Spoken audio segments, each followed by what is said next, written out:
আচ্ছা, ছোট্ট একটা কটেজ এখানে। কটা ঘর?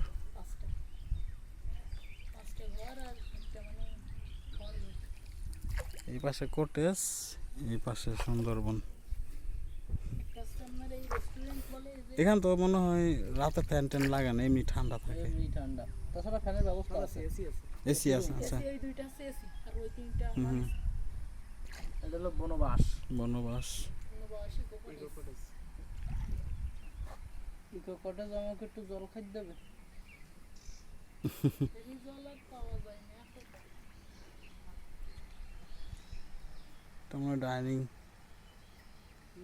আপনার এখানে আছে কমপ্লিট হয় নাই, আচ্ছা। যেগুলো আছে না না কমপ্লিট। আরে আমার চেয়ে বেশি জানেন না, এই এক বছর চলতেছে, এখন আবার এইগুলো কোয়ালিটি চেঞ্জ করে দেয়, সব বর্ষাকালে নষ্ট হয়ে গেছে।